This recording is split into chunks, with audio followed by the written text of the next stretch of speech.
Hello সবাইকে, চলে আসলাম আরও একটা নতুন ভ্লগ নিয়ে। তো আশা করি সবাই তো খুব ভালো আছে, নতুন বছরটা ভালো কাটছে, আশা করি এটাই প্রে করি ঠাকুরের কাছে।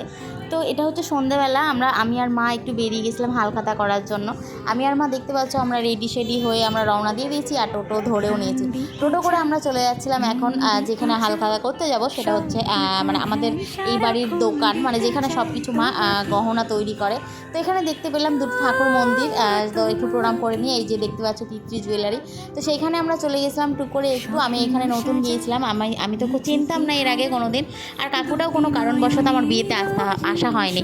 তো যাই হোক, এখানে গিয়ে এখানে গেলাম, একটু কাকুকে প্রণাম করলাম।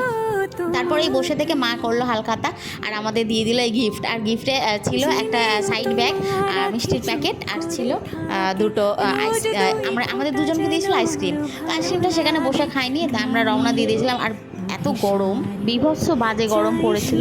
তো যাই হোক, আমরা চলে আসি তারপর বাড়ি, আর এই টোটো ধরে আমরা বাড়ি চলে আসলাম। বাড়ি এসে তোমাদের দেখাই যে আমি মানে নতুন ড্রেস বলতে আমি শাড়ি পরতে চেয়েছিলাম, বাট এত গরমের জন্য আমি পরতে পারিনি শাড়ি। তো কমফোর্টেবল একটা ড্রেস পরেছি। আর আমরা হালখাতা করতে গিয়ে কী গিফট পেয়েছি সেটাও তোমাদের সাথে শেয়ার করছি। তো এখানে পেয়েছি একটা সাইড ব্যাগ, সিঙ্গেল কেউ একদিনের জন্য কোথাও যাওয়ার জন্য, মেনলি আমার এটা ইউজ হবে। তো যাই হোক, এখানে দেখতে পাচ্ছ আইসক্রিম পেয়েছি, মিষ্টির প্যাকেট পেয়েছি। আর মিষ্টির প্যাকেটে কী ছিল সেটা বাবাকে বললাম খুলে দেখানোর জন্য। তো ওই সন্ধ্যেবেলাটা এই করি। তারপরে আরও একটা ভিডিও নিয়ে আসতে চলেছি যে এরপরে আমি কী করেছিলাম। তো কেমন লাগলো আমার এই ভিডিওটা অবশ্যই কমেন্টে জানাবে। আবারও জানিয়ে দিই শুভ নববর্ষের সবার বছরও ভালো কাটবে।